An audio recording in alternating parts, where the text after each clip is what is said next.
Today we have a Toyota Camry 2016, 2015. Of course, you can use a plastic trim removal. We're just using our hands. We just pull it off. I'm gonna close this door.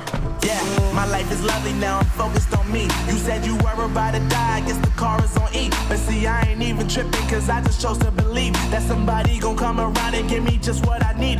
I don't wanna see you flying and see you looking down and out. Coming to me crying, saying you miss having me around. Gave you chances and you blew it, you so easily. Today we have a Toyota Camry 2016, 2015, that kind of generation style Camry. And we're just gonna do the unboxing real good. Alright, so we got some thank you user manuals, harnesses, RCA, GPS, Wi-Fi antenna, some USBs in there, and this is like the harness to plug in the power of the unit. Very cool. Get the little screen protector and the nice finish. What do you think of that silver? Does it match the inner? Yeah, it looks like a good match. Right. Yeah, so yeah, let's get into the car. And we're inside the interior of the Camry. So if you have a dash looking something like this, you're gonna be good to go. Now notice that this trim right here is more like a little bit chrome. It's starting to peel a little bit around the corners. But then here we have more of a matte silver, which is a little bit different, but I think it'll work in most cases. Alright, so you can definitely see the difference in screen size. It's not even close. Like that, this thing is like at least like 10 to 11 inches. It's massive versus that. And then you got, of course, this looks like the old school touchscreen like you would get on a Nintendo DS, where it's just kind of like use your fingernail. This is more capacitive, so it's like 10 point, you know, like iPhone, what they did back in the day. So similar to that. So let's get this unwrap. Alright, so we got the head unit. First thing we need to do is remove the trim pieces. Of course, you can use a plastic trim removal. We're just using our hands. We just pull it off. You can see there's a bunch of retaining clips right there. And the whole thing, is there a button right here? Oh no, it's just, oh yeah, there's some kind of light. So make sure you unclip the light. Bam. Very similar to the, is that a fake speaker hole? There's no speaker right there. Yo, I mean, this is the base model, so maybe the premium models got that. Very easy. And then you can see we are already at the top. It's a 10 mil, and then we got another 10 mil right here. So let's get some 10 millimeters and start unbolting that. All right, so we removed the two 10s. We're gonna put it somewhere safe. So these are the 10 mils. I usually just put it in the little cup holder. And now we can go to the next step. So we're just gonna pop out this lower trim piece now. It's just held down by clips, if you can show that off. So little 4 clips right there. Easy way to clean it too, because sometimes this gets really messy. And then you also have the Phillips head drives right here and here. So we're gonna remove those. Removing those screws. You remove the 2 screws right here. You're gonna have to pop this trim off. It's just held by clips, but with the shift knob, you need to put this in neutral or sport or whatever you need to do to get this thing to wiggle out. Make sure your emergency brake is on, and we're gonna have to slowly just pry open. No, remember there is a shift boot. Let's see if we can just unscrew this. Oh wow, it unscrews like that. Can you? But then, is there a way to not make it so it screws the whole thing? We're just gonna, let's put it all the way down here to S. If possible, and then we're just gonna have to move this out of the way. We're not gonna fully remove it. Can you twist it? So just 4 screws. So we're just unscrewing all 4s. There's one right here. There's one right here, and then there's 2 on the opposite side. And you're gonna have to take this whole cubby out. So it's annoying that this little shift crap is here, but it's the best we can do. Can you do your best to pull it out? I already did the top one, so it's gonna be a huge fucking fiesta. Oh, the bottom, just the bottom cubby. Whole thing should come out. Yeah, this thing. Excuse my French. And then there should be some clips for the cigarette lighter, USB, and aux. So we're unplugging everything that's on the back of that. Right, so we removed the big old cubby. It's a lot bigger and deeper than you thought. And yeah, here are the better look at the two cables. Now we can get to the bottom of the head unit, the OEM head unit. So then that reveal, after you remove the cubby, you can see the two 10s, and that's gonna be what's holding the rest of the head unit in. So I'm gonna just unscrew the 10 here. It's a satisfying sound. No, we still have this really ridiculous thing right here. Just pull out the head unit. You want me to get a towel or something so we don't scratch the trim? Oh, can we use this? Yeah. Just so because there's metal brackets, and this piece we're not replacing. Wait, pull it up again. I just want to cover your trim pieces right here. Then we're gonna be unplugging everything from the back. So they're held by little clips. These are the very familiar Toyota style, and this is just the back of the head unit if you guys want to see. Yeah, you can't see it from your angle. So I'm just gonna unplug it, and we're gonna keep going. All right, so we removed all this. So this is like basically your steering wheel controls or backup camera. We have the USB. This is usually like a ground or something like that. Rear speakers. Front speakers, power, dimmer switch, radio, looks like a climate control. So we got most of it out. And now we're gonna do basically a dry fit of the other unit. Make sure it at least fits before we continue, and then also try to wire it up, mock it up. Kind of fits. It actually fits. Yeah, like a glove. Of course, we're gonna have to. You can kind of see the difference in the chrome trim. It's actually not that bad because it actually matches this right here. So it actually matches with like part of the trim of the car. It's just, I actually don't even like this chrome trim. I prefer it like this. Yeah, matte silver, matte gray. Yeah. And if you're really crazy about it, maybe you can vinyl wrap your whole interior carbon fiber or something. But that's not what we're trying to do. Yeah, so I'm glad it fits good, and we're gonna do the next test, which is does it wire, power, and everything, because the fitment is very important, and then the number two is definitely getting that power running in. We have the harness. The harness that came with this CAN bus reader, so it's really important to have this if you want like AC or tell your door to open, or even reverse cam. Sometimes even steering wheel controls are gonna be controlled by this stuff, so it's really nice that this thing is included with the CAN bus. We also had the USB adapter because I don't know if you remember, but there's a little cubby right here. It has a USB, so it should be able to retain the USB controls, which is, it's handy because having it through the glove box is okay, but having it OEM mounted, nice. And here we have a really big old harness. We have basically you plug in all this stuff to the back. There might be some extra ones just for compatibility sakes. It looks like this is where the reverse camera is sitting in, so we have that. Amp DET, if maybe this is the base model, but that might be supported for the higher end models. We don't know too much. Then you have this little thing right here. You want to plug it in for the CAN bus reader. Yes, so we have camera VIN, and again another camera VIN. We also have this, which I'm not too sure about. This is usually used if you want to have RCA jacks for, looks like it's a pass-through. Yeah, it looks like a pass-through. So if you want some RC right, left, front, right stuff, so maybe for a subwoofer setup, it looks like, or the right, left, rear left, front left, so maybe RCA jacks for the front speakers, which we don't have RCA jacks because not in this model. So we're gonna plug this in and we're gonna see how it goes. Take this thing out. All right, so let's take this big old OEM harness, plug in the 28 pin. This usually controls the aux cable, aux steering wheel control. So if your steering wheel controls aren't working, check this 28 pin. This 20 pin is used on certain cars too. I believe, I don't know if we're gonna use it in this car. So yeah. So this is like kind of mirrored. We might not need to use that. Just see what fits. That doesn't fit. This is the main one right here, the 10 pin harness. That's for the power, for it to turn on and everything. Again, we have the rear speakers. Plug in as much as you can. We have not plugged in the radio antenna, which I don't even see. But do you see the radio antenna?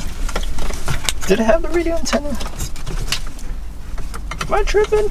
Oh, there it is. And here's the radio antenna. So let's get that plugged in. And we have the USB, so we can use that USB adapter. So this plugs in into here.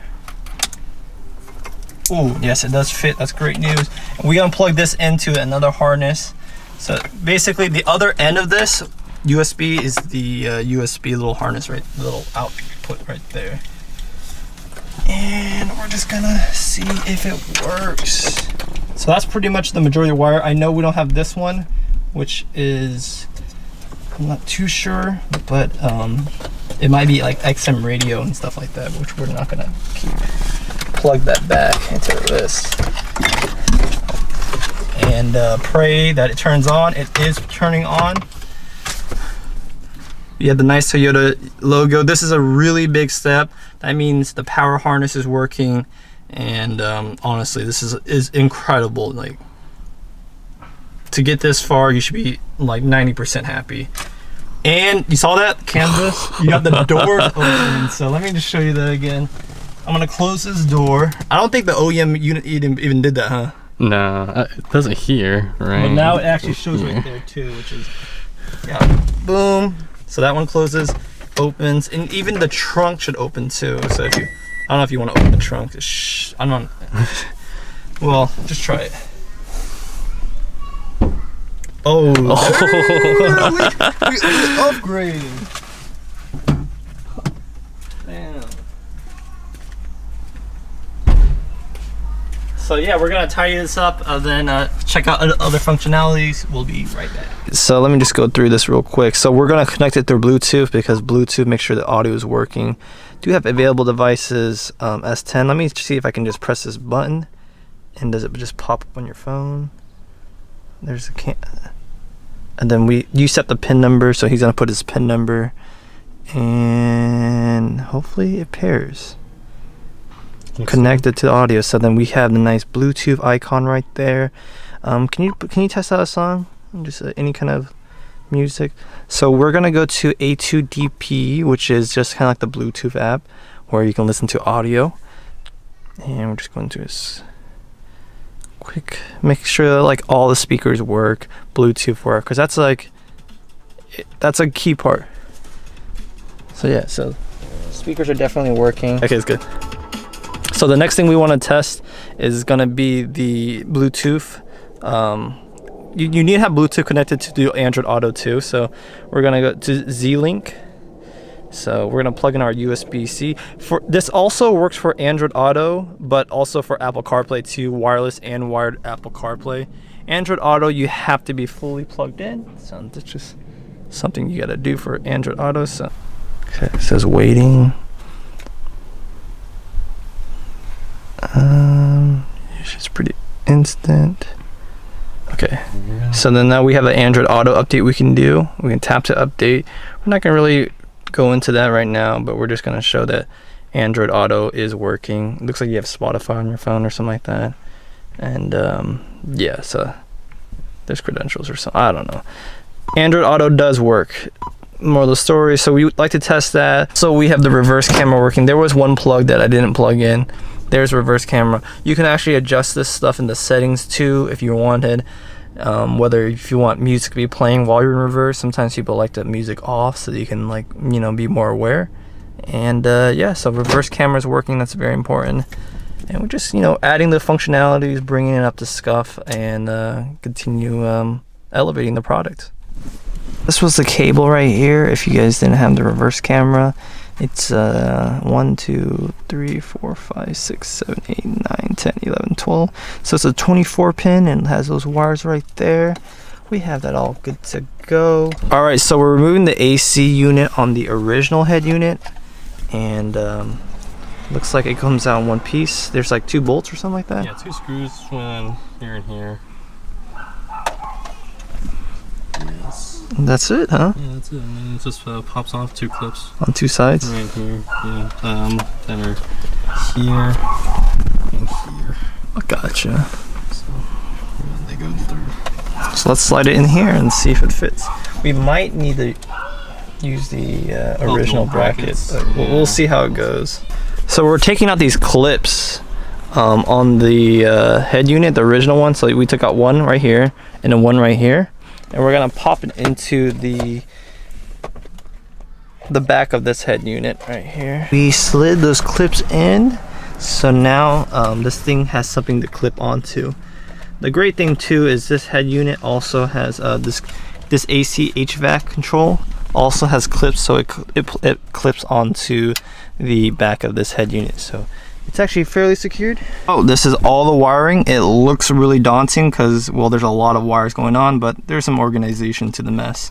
First, we have the GPS. That way we have a GPS antenna. If you ever lose your phone or whatever, you'll still have GPS as an emergency backup. We have the radio antenna, so FM, AM. It goes to the backup camera, so we're using camera VIN, and then we're just using one of these camera VIN wires. These are going to be for USBs, so we have 2 USBs coming out, one to the center console or the cubby area, and then we have one going down to the driver area. This is the microphone. The microphone we're going to have plugged in here. There is a microphone in the front, but we have 2, so it's like a microphone array. It should sound a little bit better, and we have it right in the front, so whenever the driver is talking, it's right where it should be. We have Wi-Fi antenna, and then we have the harness, and that's pretty much it. We also have the CAN bus plugged in. Now we're going to do the reassembly. Make sure you plug in the HVAC, the hazard buttons, and so forth, like, I don't know, passenger airbag light, things like that. So we're going to do that one step by step, and that's pretty much the same as the removal. Nothing technical about that. So we're just going to have it all wrapped up and show you guys where we pretty much left off from there.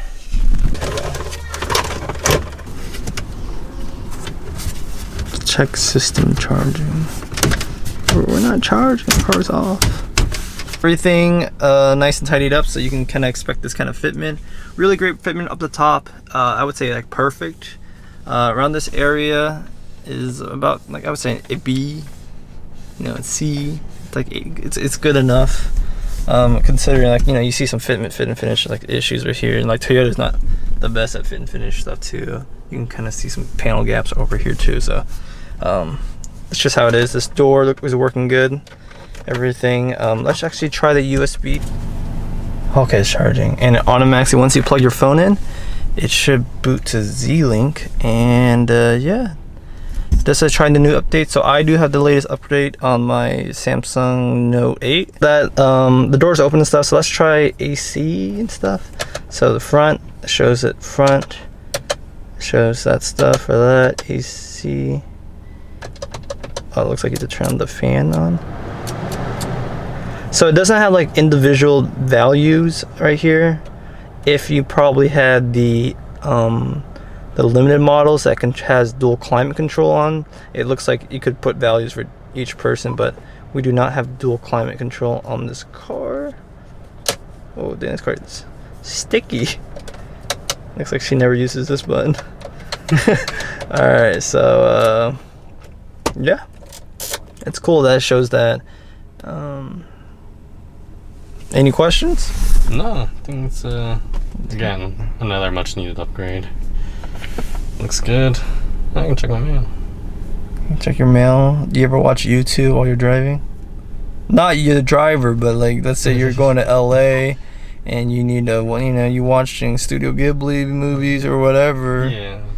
It's there's a file manager right here, right? Yeah. So it should be able to connect through like or whatever. Yeah, you got some great options. You can FTP into your dev server or your production server or anything like that. FileZilla. Let's see what the radio is. Okay, yeah, Looks like it works. Yeah. That's good. Make sure you test everything, because that radio antenna, it could have gotten loosened over the install period, because it's kind of hard to manage. Wow, look, TPMS sensor, from the OEM. It's there. That's cool. It has MPG reading. It says how much mileage you have probably left. 231 miles. That's actually, I mean, they're like half a tank, and to go that far, that's like my WRX's like tank on the 85. Anyways, thank you guys for watching. I hope this was helpful. Again, make sure to smash that like button, and don't forget to subscribe, because these videos take a long time to make, and you know, it's helpful. I'll put the links down below if you guys were looking to buy this unit, and you know, it's plug and play for the most part. Yeah, everything was plug and play. So catch you guys in the next one. See ya.